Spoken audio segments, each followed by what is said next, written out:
Good morning to all.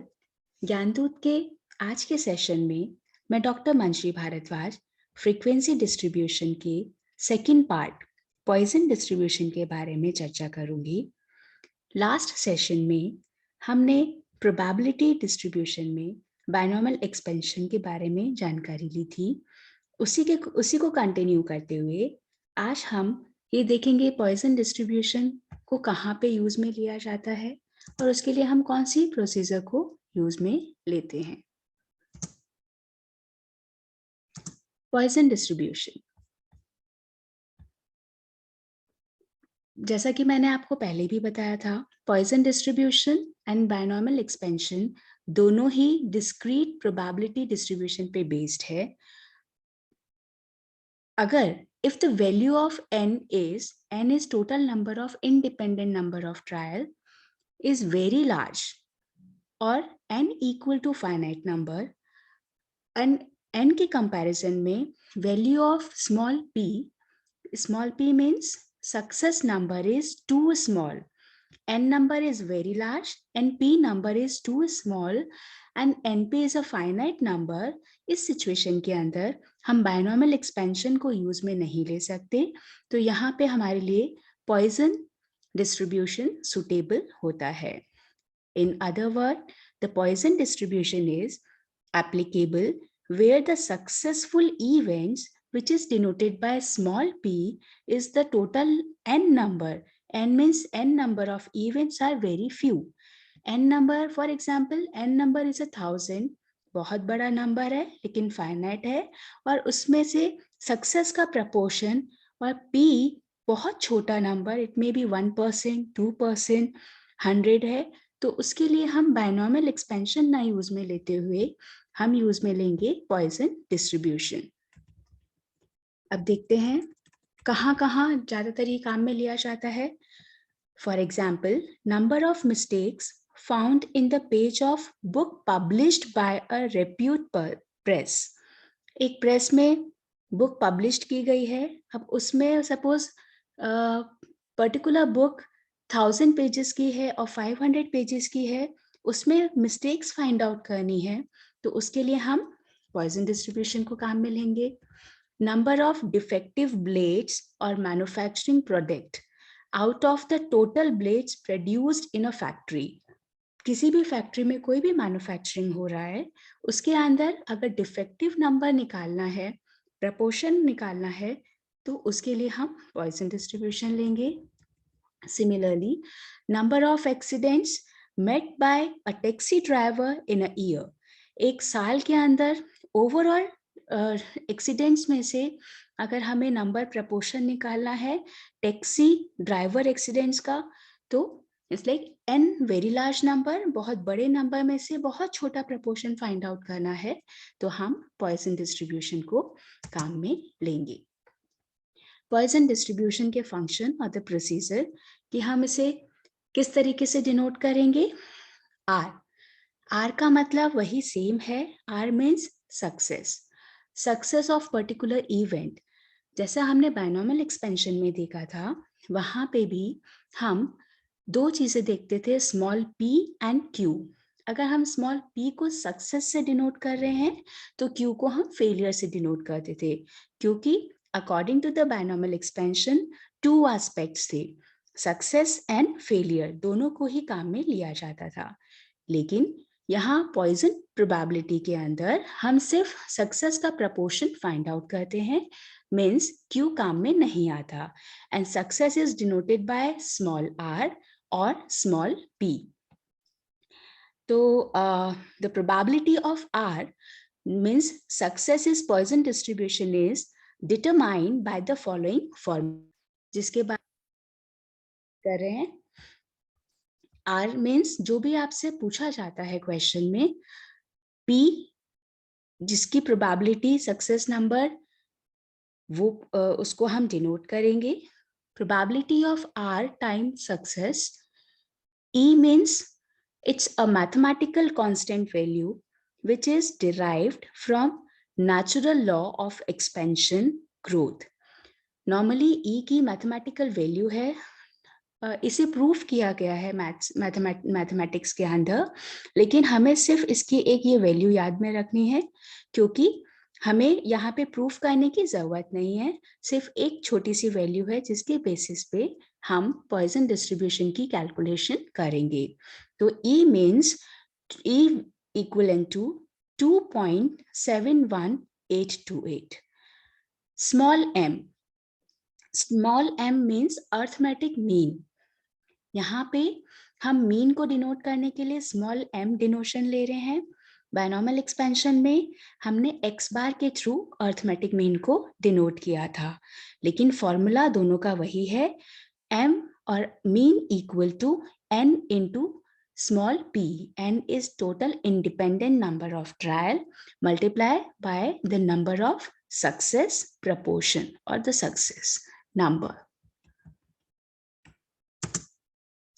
अब आ जाते हैं कांस्टेंट वैल्यू। हमने पॉइजन डिस्ट्रीब्यूशन में मीन देखा, तो mean equal to n into P.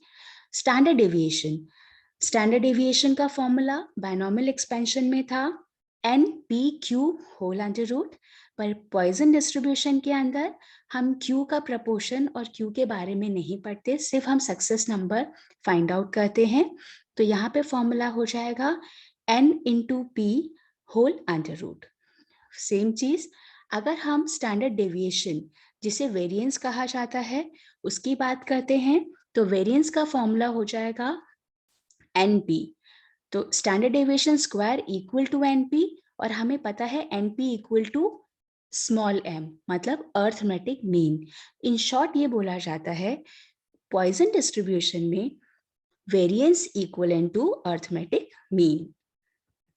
अब एक्सपेक्टेड फ्रीक्वेंसी को समझाने से पहले सिंपल पॉइजन डिस्ट्रीब्यूशन का हम एग्जांपल लेते हैं, फिर हम आते हैं एक्सपेक्टेड फ्रीक्वेंसी पे।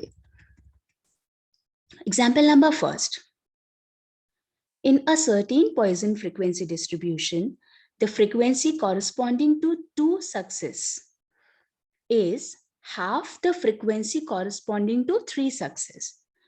एक पॉइजन डिस्ट्रीब्यूशन में फ्रीक्वेंसी डिस्ट्रीब्यूशन देखा गया जिसमें 2 सक्सेस, मतलब जहां r इक्वल टू 2 है, उसकी कॉरेस्पॉन्डिंग वैल्यू रखी गई है half of the 3 success. Now to find out its mean and standard deviation. अब हम सबसे पहले इक्वेशन बना लेते हैं। कॉरेस्पॉन्डिंग वैल्यूज हैं, तो एक तरह से LHS इक्वल टू RHS कर लेते हैं। r equal to 2 means r success number is 2 is equal to half of the success number 3। तो एक तरफ मैंने लिया half of the 3 और एक तरफ हो जाएगा r number is 2। अब आ जाते हैं बायनॉमियल पॉइजन एक्सपेंशन पर। पॉइजन डिस्ट्रीब्यूशन क्या कहता है फॉर्मूले के अकॉर्डिंग, e की power minus m into m की power r divided by r factorial. सबसे पहले हम फर्स्ट वाले पार्ट को सॉल्व करते हैं, जहां पे हमारे पास r सक्सेस नंबर दे रखा है 2, तो e minus m into m की पावर r की जगह यहाँ पे 2 दे रखा है, वैल्यू पुट कर देंगे, divided by r factorial means 2 factorial equivalent to, ये किसके इक्विवेलेंट माना गया है, half of the with the same formula e की power minus m into m की पावर r, यहाँ पे r क्या है 3, सक्सेस नंबर है 3, divided by r factorial that is 3 factorial. ये हमारी एक इक्वेशन बन गई। सॉल्व करेंगे, LHS RHS इक्विवेलेंट वैल्यूज हैं, तो कुछ चीजें कैंसिल हो रही है। क्या कैंसिल हो रहा है, e की पावर माइनस m, क्योंकि m मीन्स अर्थमेटिक मीन हमारे पास अभी कंप्यूटेड और गिवन नहीं है, हमें इसे कैलकुलेट करना है, तो m मिसिंग है। e की पावर माइनस m, इधर भी e की पावर माइनस m, दोनों कॉमन दे रखा है, हम कैंसिल कर सकते हैं। सिमिलरली जो चीजें कैंसिल हो सकती है, कैंसिल करने के बाद फाइनल आउटपुट आपके पास क्या बचता है, m square divided bye factorial को खोल दिया 2 इंटू 1, इधर half into m cube divided bye 3 factorial 3 into 2 into 1। इसे और सॉल्व करने पे आपके पास आउटपुट आता है m equal 1 equal to m divided by 6, क्योंकि m square divided by 2 and m cube divided by 12, तो आपने इसे और कैंसिल किया तो आपके पास फाइनल रिजल्ट आएगा m equal to 6, means mean equal to 6। इस क्वेश्चन में हमें मीन कैलकुलेट करना था। सेम इसी के साथ अब आ जाते हैं स्टैंडर्ड डेविएशन पे। स्टैंडर्ड डेविएशन का फॉर्मूला होता है NP होल अंडर रूट और NP whole under root.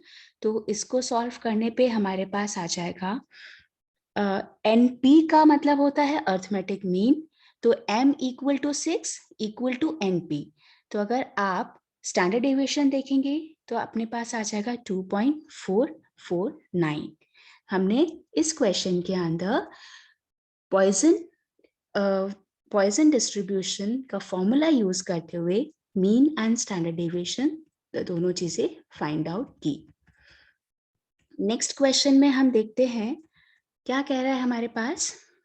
If P equal to probability of x equal to 1, यहाँ पे आप x लिख लीजिए या r लिख लीजिए, equal to 1 is corresponding value is probability of x equal to 2।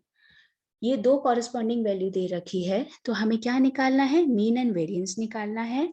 पर इसके साथ ही हमें और बोला गया also find out if the probability of x बोले या r बोले, x equal to 0 and probability x is more than to 2। More than to 2 मतलब सक्सेस नंबर क्या होना चाहिए, या तो 2 से छोटा होना चाहिए या 2 के बराबर होना चाहिए, राइट। तो आपको निकालना है x equal to more than to 2। तो यहाँ पे हम पहले सबसे सिंपल इक्वेशन को सॉल्व करेंगे, फर्स्ट वन को, जिसके थ्रू हम मीन और वेरिएंस फाइंड आउट करेंगे। आफ्टर दैट हम सेकेंड इक्वेशन पे आएंगे जिसमें x और r number is more than to 2 होगा। अब मोर देन 2 का मतलब इट मे बी 3, 4, 5, कोई भी नंबर हो सकता है, बट हाँ ये फाइनाइट नंबर है। लेकिन इस केस में हम कौन सी अप्रोच लेंगे, नेगेटिव अप्रोच लेंगे। मोर देन 2 का मतलब हम लेस देन वाले केसेस को 1 में से माइनस करके, 1 मीन्स टोटल प्रोबेबिलिटी का समीशन 1 में से माइनस करके मोर देन 2 के केसेस को फाइंड आउट करेंगे, आउटपुट फाइंड आउट करेंगे। तो देखिए सबसे पहले सिंपल इक्वेशन देखते हैं। If r number is 1 is the corresponding value of r equal to 2। Formula put करते हैं, यहाँ पे आपके पास दे रखा है फॉर्मूला e की power minus m into m की पावर फैक्टोरियल r। तो यहाँ पे r का r इक्वल टू 1 है और नीचे आ जाएगा divided by r factorial means 1 factorial. Similarly यहाँ पे r है 2, तो e की power minus m into m की power r means 2 divided by 2 factorial. 2 factorial इन दोनों को हम सॉल्व करेंगे। अभी तक हमारे पास मीन और वेरिएंस गिवन नहीं है जो हमें फाइंड आउट करना है, इसलिए हमने m पुट किया है। सॉल्व करने पे कुछ चीजें कैंसिल हो रही हैं, तो कैंसिल करने के बाद हमारे पास आउटपुट आ रहा है m डिवाइडेड बाय 2, और इसे आप क्रॉस मल्टीप्लाई करेंगे तो m इक्वल टू 2। और हमें पता है m का मतलब होता है अर्थमेटिक मीन, तो अर्थमेटिक मीन का आउटपुट है 2 जो होता है NP। अब हमें निकालना है क्या, स्टैंडर्ड डेविएशन नहीं, हमसे वेरिएंस पूछा गया है, तो वेरिएंस का फॉर्मूला क्या हो जाएगा, v equal to standard deviation square. if standard deviation is NP root, now the standard deviation square equivalent to NP, और NP means mean which is equivalent to the 2। तो यहाँ पे बहुत सिंपली बताया गया है मीन, अर्थमेटिक मीन और variance Poisson distribution में बराबर होते हैं, तो मीन और वेरिएंस इज इक्विवेलेंट टू 2। ये हमारी फर्स्ट इक्वेशन थी जिसमें हमने सिंपली x इक्वल टू 1 के corresponding value x equal to 2 को रखा और सॉल्व किया, जिसमें हमने मीन और वेरिएंस निकाला। अब उसके बाद हम दूसरी इक्वेशन फाइंड आउट करेंगे जिसमें 2 कॉरेस्पॉन्डिंग वैल्यू हैं, x इक्वल टू 0 और r इक्वल टू 0। ये किसके कॉरेस्पॉन्डिंग रखा गया है, if to find out the probability if r is more than to 2। more than to 2 का मतलब r जो नंबर है वो 2 से बड़ा होना चाहिए। अब मोर देन 2 में फाइनाइट नंबर है, पर हमें नहीं पता वो 3 भी हो सकता है, 4 भी हो सकता है, तो हम कितने कॉम्बिनेशंस बनाएंगे, इसलिए हमने रिवर्स अप्रोच यूज में लिया। हमें ये पता है probability summation is equal to 1, तो अगर मोर देन नंबर पूछा गया है तो हम 2 से लेस देन नंबर को माइनस कर देंगे, remaining will be more than answer. 1 minus probability of x equal to 0, 1 minus probability of x equal to 1, 1 minus probability of x equal to 2, क्योंकि 2 से बड़ा बोला है तो 2 और 2 से छोटे वाली प्रोबेबिलिटी को अगर हम 1 में से टोटल सम 1 में से माइनस कर देंगे तो हमारे पास जो इक्वेशन निकल के आएगी, आंसर आएगा, वो हो जाएगा x is more than 2। तो हम सबसे पहले इसी को सॉल्व कर लेते हैं। ये मैंने इसको सॉल्व करने का मतलब ये 3 इक्वेशंस को सॉल्व करना है, तो ये हो जाएगा 1 माइनस प्रोबेबिलिटी ऑफ 0 का मतलब if R number is 0 plus probability of 1 if R number is 1 plus probability of 2 तक इसलिए ले रहे हैं क्योंकि मोर देन 2 का नंबर पूछा गया है, तो 1 में से 2 तक माइनस कर देंगे, remaining will be the more than number. तो 1 माइनस, अब तीनों के लिए हम फॉर्मूला लगा देते हैं। फॉर्मूला सेम है, e की power minus M into m की power r divided by r factorial. लेकिन यहाँ याद रखें हमारे पास यहाँ पे दूसरी इक्वेशन में m की वैल्यू है, क्योंकि हम m की वैल्यू और वेरिएंस पहली इक्वेशन से निकाल चुके हैं, कैलकुलेट कर चुके हैं। तो हम रखेंगे 1 माइनस e माइनस एम। अब माइनस एम की जगह आ जाएगा यहाँ पे क्या, -2 इंटू 2 की power 0 divided by 0 factorial. Similarly e की पावर -2 इंटू 2 की power 1 divided bye 1 factorial, expand कर देंगे। And the last one is e की पावर -m मतलब -2 इंटू 2 की power 2 that is 4, 2 into 2 means 4 divided by 2 factorial, 2 into 1। ये हमारे पास equation है जिसमें हमने m की वैल्यू को पुट किया और उसे सॉल्व किया। अब कुछ चीजें कॉमन आ रही है, वो सबसे बड़ी चीज कॉमन है e की पावर -m, तो हम कुछ चीज बाहर निकाल लेते हैं कॉमन फैक्टर। m की वैल्यू रखने के बाद 1 माइनस e की पावर -m, e की पावर -m का मतलब हो गया e की पावर -2 हमने तीनों इक्वेशन में से कॉमन ले लिया। तीनों को इंडिविजुअली सॉल्व करने पे हमारे पास क्या निकल के आया, 1 प्लस 2 प्लस 2। ये हमने तीनों को सॉल्व किया इंडिविजुअली और आउटपुट आया। यहाँ पे यहाँ तक करने के बाद अब आ जाते हैं हम 1 माइनस e की power -2 into 1 plus 2 plus 2 into 5। लेकिन यहाँ पे हमारे पास e की पावर -2 की वैल्यू नहीं है।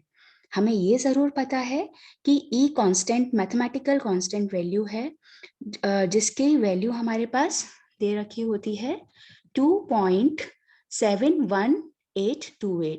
तो हम सबसे पहले e की पावर -2 की वैल्यू को कैलकुलेट करेंगे और उसे फिर मल्टीप्लाई करेंगे 5 से, देन 1 में से माइनस करके आंसर निकालेंगे। तो यहाँ तक करने के बाद अब हम पहले e की पावर -2 को सॉल्व करेंगे। उसके लिए हम इसके ऑपोजिट साइड पे आ जाते हैं, कॉरेस्पॉन्डिंग वैल्यू पे आ जाते हैं। जहां हमारा क्वेश्चन था, क्वेश्चन कह रहा था कि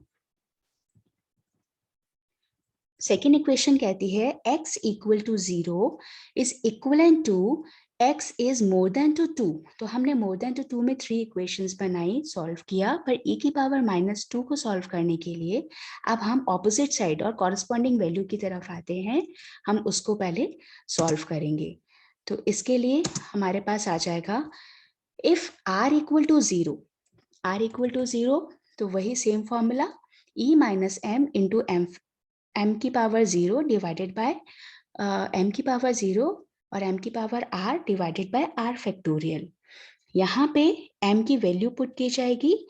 m की वैल्यू हमारे पास ऑलरेडी हमने कैलकुलेट की, दैट इज 2, तो पुट किया e की पावर -2 इनटू m इज 2 की power 0 that is 1 divided by 0 factorial which is equivalent to the 1। तो इसको सॉल्व करने पे आपके पास आता है e की पावर -2 डिवाइडेड बाय 1। अब ई की वैल्यू तो 2.718 रख सकते हैं, लेकिन पावर अगर माइनस में होती है तो उसे सॉल्व करने के लिए आपको पहले पावर को प्लस में करना होगा। तो हमने क्या किया, ई की पावर -2 डिवाइडेड 1 को रेसिप्रोकल किया ताकि ये जो पावर है वो डिनोमिनेटर नॉमिनेटर चेंज होने से पॉजिटिव हो जाए। नाउ 1 डिवाइडेड बाय ई की पावर +2, ये क्या क्या निकालने की कोशिश कर रहे हैं हम, e की पावर -2 को सॉल्व करने के लिए हमने इसे रेसिप्रोकल किया। Now put the value, constant value, mathematical value of e, that is 2.718। अब जैसी पावर प्लस में आ गई तो स्क्वायर किया, तो आपके पास आ जाएगा 1 डिवाइडेड बाय 2.718, जो e की वैल्यू होती है, स्क्वायर है तो 2 टाइम्स मल्टीप्लाई किया, 2.718, दैट इज 0.13536। ये किसकी वैल्यू निकल के आई है, ये e की पावर -2 की वैल्यू निकल के आई है।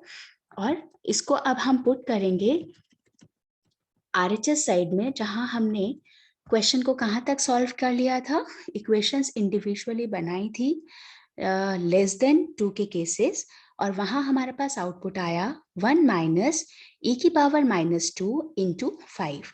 अब e की पावर -2 की वैल्यू है 0.13536, जिसे हमने कंप्यूट किया, उसको मल्टीप्लाई किया गया 5 से, देन 1 में से टोटल ऑफ प्रोबेबिलिटी 1 में से माइनस करके आंसर निकाला 0.323। इस तरीके से हमने इस क्वेश्चन को सॉल्व किया।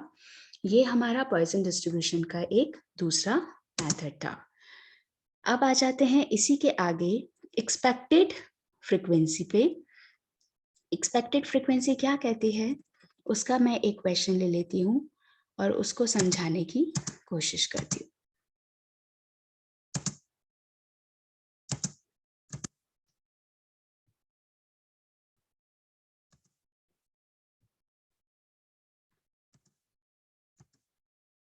हाँ जी, अब देखिए, इसी क्वेश्चन में मैंने फर्स्ट सेशन में भी आपको बताया था एक्चुअल फ्रीक्वेंसी और एक्सपेक्टेड फ्रीक्वेंसी। एक्सपेक्टेड फ्रीक्वेंसी को हम मैथमेटिकली रूल्स एंड या फिर प्रोबेबिलिटी रूल्स बोल दीजिए, हाइपोथेसिस के थ्रू हम प्रूफ करते हैं, कंप्यूट करते हैं, और एक्चुअल डेटा आपके पास ऑब्जर्विंग के थ्रू आता है, तो वो ऑलरेडी गिवन होता है। तो यहाँ पे इस क्वेश्चन में the distribution of typing mistake committed by a typist is given below. Assuming a Poisson model, find out expected frequency. Number of mistakes per page दे रखी है 0, 1, 2, 3, 4, 5 and number of the pages दे रखे हैं। Zero mistake कितने pages पे है, 142, 156 पे only 1 mistake, so on आपके पास number given है। अब यहाँ पे सक्सेस दे रखा है 0, 1, 2, 3, 4, 5। सिमिलरली यहाँ पे जो फ्रीक्वेंसी नंबर ऑफ पेजेस है विच इज अ फ्रीक्वेंसी, ये एक्चुअल डेटा गिवन है। ऑलरेडी यहाँ पे क्वेश्चन में e की पावर -1 की वैल्यू भी दे रखी है, तो most of the time e की पावर 2, -2, 5 इनकी वैल्यूज क्वेश्चन में गिवन होती है, बट हमें इसकी तब भी सिंपल e की सिंपल वैल्यू हमेशा याद रखनी है 2.728, जिसके थ्रू हम सॉल्व करके और दूसरी वैल्यूज फाइंड आउट कर सकते हैं। करना क्या है, हमें इसमें पॉइसन डिस्ट्रीब्यूशन फिट करना है और एक्सपेक्टेड फ्रीक्वेंसी फाइंड आउट करनी है। तो एक्सपेक्टेड फ्रीक्वेंसी फाइंड आउट करने के लिए कैपिटल एन, स्मॉल एन होता है number of trial, capital N मतलब टोटल ऑफ फ्रीक्वेंसी से मल्टीप्लाई कर देते हैं। वो कैसे करेंगे, सबसे पहले एक्स नंबर क्या दे रखा है 0 से 5, वो हमने एज इट इज पुट किया।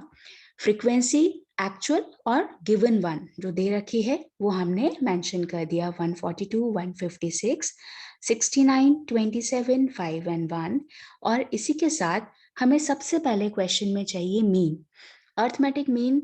सिंपल एक्चुअल डेटा से निकालने के लिए हम फॉर्मूला यूज करते हैं x bar equal to summation fx upon n। जब हम एक्सपेक्टेड लगाते हैं तब हमें चाहिए होता है n इंटू स्मॉल p, पर ना तो हमारे पास यहाँ पे n स्मॉल n दे रखा है, ना ही हमें सक्सेस का p पता है, इसलिए हमने एक्चुअल डेटा दे रखा है उसके बेसिस पे पहले मीन कैलकुलेट किया। तो मीन का फॉर्मूले के लिए fx बनाया, fx का समेशन आया 400, n का मतलब होता है टोटल ऑफ द फ्रीक्वेंसी, तो 142, 156, 69, 27, 5 प्लस 1, इन सब का समेशन होगा 400, तो मीन इक्वलेंट टू आ गया हमारे पास 1। अब x bar equal to mean लिखिए, जो पॉइजन डिस्ट्रीब्यूशन में मीन को डिनोट किया जाता है स्मॉल n से, और इसी को ही np बोला जाता है। अब आ जाते हैं हम एक्सपेक्टेड फ्रीक्वेंसी के लिए। तो एक्सपेक्टेड फ्रीक्वेंसी में पॉइजन डिस्ट्रीब्यूशन का बेसिक फॉर्मूला वही है, e की power minus m into m की power r divided by r factorial. और जब हमें एक्सपेक्टेड फ्रीक्वेंसी फाइंड आउट करनी है तो पूरे फॉर्मूले को हम कैपिटल N से मल्टीप्लाई कर देते हैं।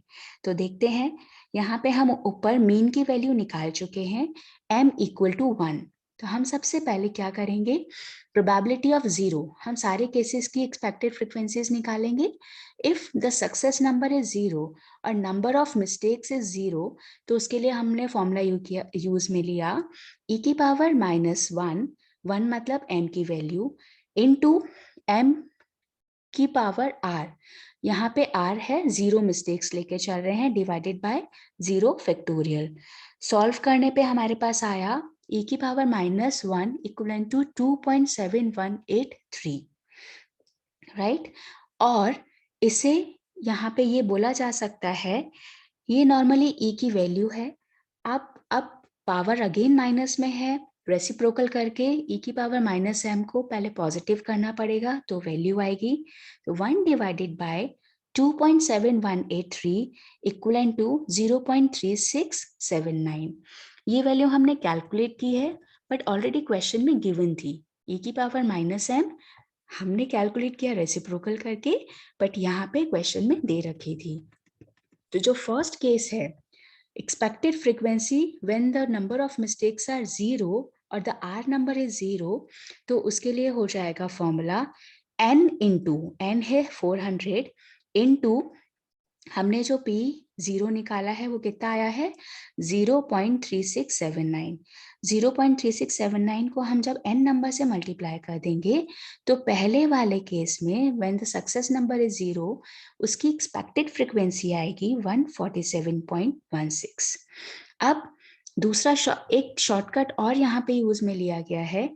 अब हम दूसरे केस की एक्सपेक्टेड फ्रीक्वेंसी निकालेंगे, जीरो के बाद 1 की निकालेंगे, तो उसके लिए फॉर्मूला सीधा अप्लाई कर सकते हैं, n into probability of 1 if the success number is 1। तो उसके लिए आ जाएगा, हम क्या करेंगे, n into probability of zero, just preceding वाली रख के probability, into m number divided by जिसका आप कैलकुलेट करें, दैट इज अ 1 नंबर, वो हम सॉल्व करेंगे। तो प्रोबेबिलिटी ऑफ जीरो, जब जीरो केस में देखा तो हमारी प्रोबेबिलिटी आ रही थी 147.16, उसको m नंबर जिसकी आप प्रोबेबिलिटी निकाल रहे हैं m डिवाइडेड बाय 1, हम 1 की प्रोबेबिलिटी निकालें तो डिवाइडेड बाय 1 कर देंगे, मीन से हम डिवाइड कर देंगे उस रिस्पेक्टिव नंबर को, r नंबर को जिसको हम कैलकुलेट कर रहे हैं, तो हमारे प्रोबेबिलिटी निकल के आएगी when the number of mistakes और r इक्वल टू 1 नंबर। तो ये हो जाएगा 147.16 which is already calculated the probability of zero cases into m, यहाँ पे आपके पास 1 है, now 1 divided bye 1 into 1, that is 147.16।